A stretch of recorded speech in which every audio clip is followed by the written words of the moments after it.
دنیا کا نظام نہ دو طریقوں سے چلتا ہے، ایک ہے نظام اسباب اور ایک ہے نظام غیب۔ ایک نظام اسباب سے چلتا ہے کہ آگ جلاتی ہے، پانی ٹھنڈا کرتا ہے، انسان ماں باپ کے ملاپ سے پیدا ہوتا ہے۔ دنیا نظام اسباب سے چلتی ہے اور اسی ترتیب سے نظام آگے چل رہا ہے۔ اور ایک ہے نظام غیب، جب اللہ اپنی رحمت کا فیصلہ فرمائے تو ایک نظام وہ بھی ہے۔ وہ کیسے ہے؟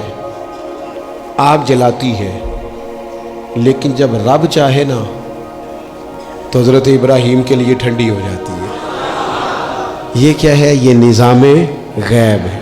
نظام اسباب یہ ہے کہ ماں باپ کے ملاپ سے اولاد پیدا ہوتی ہے، اور اگر رب چاہے نا تو حضرت عیسیٰ علیہ السلام کو بغیر باپ کے بھی پیدا فرما دیتا ہے۔ ہم جو مسلمان ہیں نا، ہماری ساری کی ساری توجہ نظام اسباب پہ ہو گئی ہے۔ اسباب پورے جمع کرو،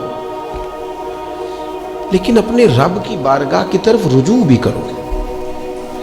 کئی دفعہ نا اسباب سارے بندے کے ہاتھ سے چھوٹ جاتے ہیں، پھر اسے ضرورت ہوتی ہے دست غیب کی، اللہ اس کی مدد کرے۔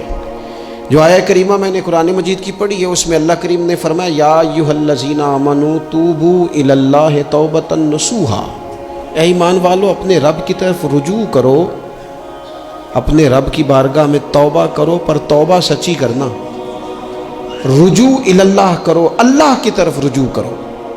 بعض اوقات سارے نظام ختم ہو جاتے ہیں، نظام اسباب، اس وقت ضرورت ہوتی ہے رجوع الی اللہ کی، کہ نظام غیب آئے۔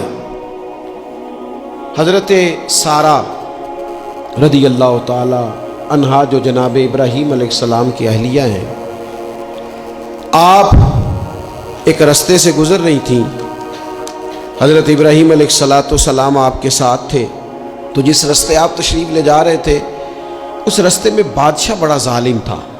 وہ معاذ اللہ تعالیٰ ثم معاذ اللہ عورتوں کو گرفتار کر لیتا اور اپنی بدباطنی کا ثبوت دیتا۔ وہاں سے جناب سارہ گزری، مسند امام احمد بن حنبل سے یہ حوالہ عرض کر رہا ہوں۔ حضرت سارہ کو اس نے گرفتار کر لیا۔ جب وہ جناب سارہ کی طرف بڑھنے لگا تو اب وہ جتنے اسباب تھے نا اس وقت کے، وہ سارے اختیار کیے گئے، لیکن اس بادشاہ سے جان نہیں چھوٹی۔ جب وہ بڑھنے لگا تو جناب سارہ نے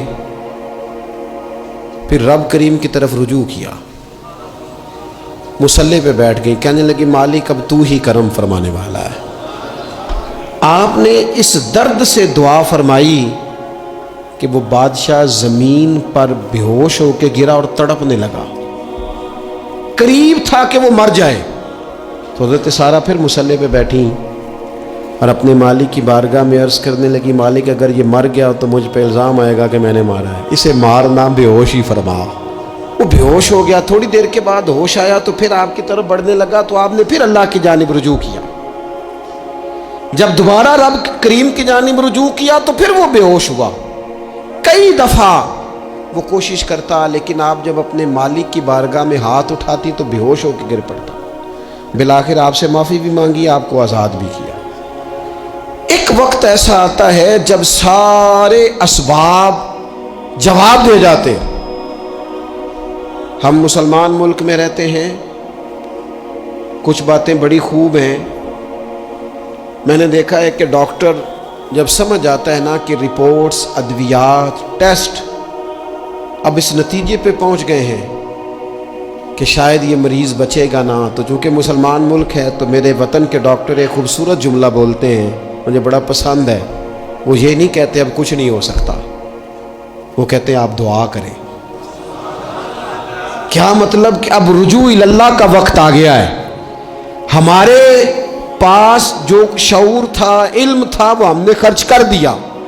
اب ٹائم ہے کہ رجوع الی اللہ کریں، آپ اللہ کی بارگاہ۔ یہ بڑا خوبصورت جملہ ہے، اچھی باتوں کا بھی تو ذکر کرنا چاہیے نا۔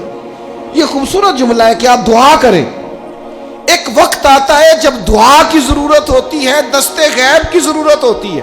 نبی پاک علیہ السلام 313 کو لے کے جب میدان میں آئے تھے تو ظاہری اسباب تو یہ تھے کہ 1000 سے مقابلہ کیسے ہوگا، تو پھر میرے کریم نے پتہ کیا کیا؟